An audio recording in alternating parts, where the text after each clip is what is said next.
उसमें हमने पार्ट 1 देख लिया है, जिसमें हमने आपको लाइफ प्रोसेस क्या होता है और उसके डिफरेंट जो पार्ट्स होते हैं, उसमें हमने एक न्यूट्रिशन टॉपिक बताया था। न्यूट्रिशन के 2 टाइप्स बताए थे, इसके बारे में हम चर्चा कर चुके हैं। इसमें हम देखेंगे ऑटोट्रॉपिक न्यूट्रिशन क्या होता है।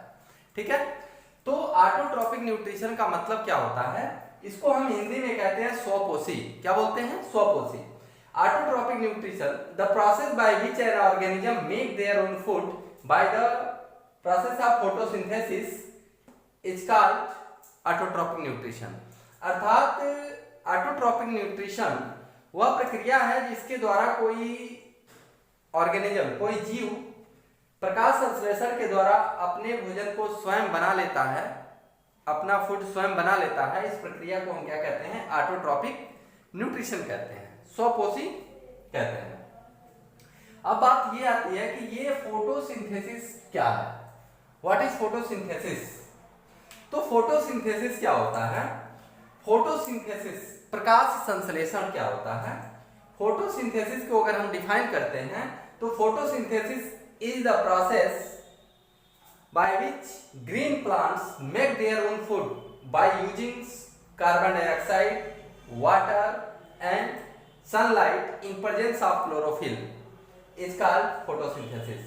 अर्थात वह प्रक्रिया, प्रकाश संश्लेषण एक ऐसी प्रक्रिया है जिसमें हरे पौधे CO2 कार्बन डाइऑक्साइड का प्रयोग करते हैं, वाटर का प्रयोग करते हैं तथा सनलाइट का उपयोग करते हुए क्लोरोफिल के प्रेजेंस में अपने फूड का स्वयं सिंथेसिस कर लेते हैं। यही प्रक्रिया क्या कहलाती है? फोटोसिंथेसिस कहलाती है। अब ये फोटोसिंथेसिस की जो प्रक्रिया होती है, इसका अगर हम रिएक्शन देखें, केमिकल इसका रिएक्शन जो होता है, तो इसका केमिकल जो रिएक्शन है,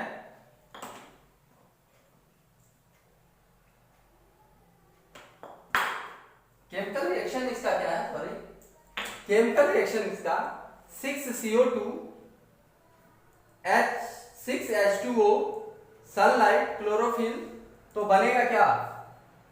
C6H12O6 6O2 ऑक्सीजन।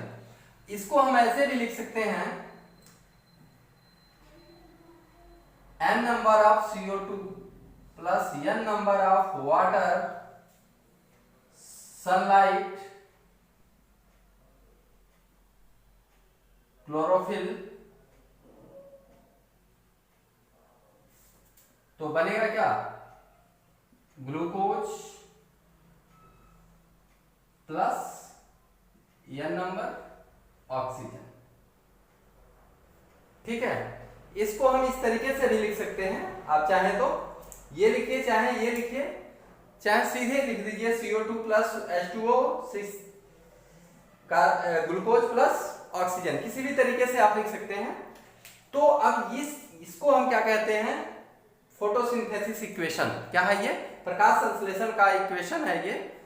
तो अब ये देखिए, जो फोटोसिंथेसिस होता है, इसमें जो ऑक्सीजन आता है, क्वेश्चन ये राइज होता है कि प्रकाश संश्लेषण के दौरान जो ऑक्सीजन ये निकल रहा है, जिसपे पूरे मानव कह सकते हैं कि हेटेरोट्रॉप्स हैं, सब टिके हुए हैं, क्योंकि इसी ऑक्सीजन को हम किस में यूज करते हैं? रिस्पायरेशन में यूज करते हैं। किस में यूज करते हैं?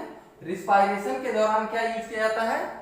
ऑक्सीजन। जो पौधे फोटोसिंथेसिस के द्वारा ऑक्सीजन रिलीज करते हैं, उसी ऑक्सीजन को हम क्या करते हैं? रिस्पायरेशन में कंज्यूम करते हैं। तो ये कहां से आता है? तो ये जो ऑक्सीजन होता है, ऑक्सीजन ये आता है हमारे वाटर से। किससे आता है? वाटर से। अर्थात जो ऑक्सीजन है कम फ्रॉम वाटर। ठीक है, इसको ऐसे लिख सकते हैं आप, जो ऑक्सीजन है इन फोटोसिंथेसिस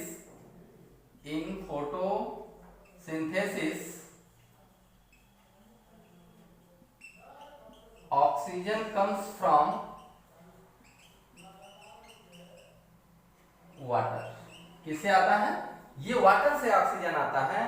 ये जो CO2 है, ये किसमें यूज हो जाता है, इसका ऑक्सीजन जो है वो ग्लूकोज बनाने में यूज हो जाता है। अब ये फोटोसिंथेसिस के दौरान ये ऑक्सीजन निकल रहा है, ये CO2 अंदर जा रहा है, रूट से ये तो एब्जॉर्ब हो जाएगा। पौधे केवल सनलाइट का 1% ही यूज करते हैं फोटोसिंथेसिस के दौरान, अर्थात मैक्सिमम जो सनलाइट का पार्ट होता है वो रिफ्लेक्ट हो जाता है, केवल पौधे उसका लगभग 1% ही उपयोग कर पाते हैं अपने फोटोसिंथेसिस के दौरान, और वही 1% एनर्जी इस पूरे क्या कर रही है, पूरे अर्थ को चला रही है। उसी से भोजन, पौधे अपना भोजन बनाते हैं और उसी पे मानव या अन्य जो एनिमल्स हैं वो डिपेंड है। ठीक है, अब देखिए ये CO2 और O2 निकलता कैसे है। जैसे लीफ में एक स्ट्रक्चर होता है जिसको हम क्या बोलते हैं, स्टोमेटा। क्या बोलते हैं, इस तरीके का एक कोर होता है जिसको हम स्टोमेटा कहते हैं। क्या बोलते हैं, स्टोमेटा कहते हैं। इसी स्टोमेटा के द्वारा ये इन होता है और ऑक्सीजन आउट होता है। ठीक है, अब देखिए फोटोसिंथेसिस होता कहां है, photosynthesis, site of photosynthesis, site of photosynthesis, photosynthesis ये होता है हमारा क्लोरोप्लास्ट में, क्लोरोप्लास्ट।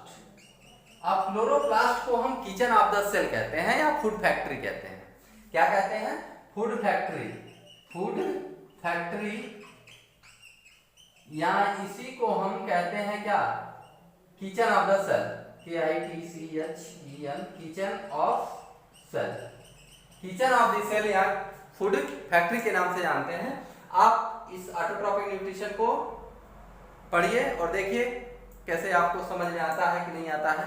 कोई दिक्कत है तो आप हमें मैसेज कीजिए। आज के लिए इतना ही, नेक्स्ट मिलते हैं जल्द ही नेक्स्ट वीडियो में। ओके, जय हिंद, जय भारत।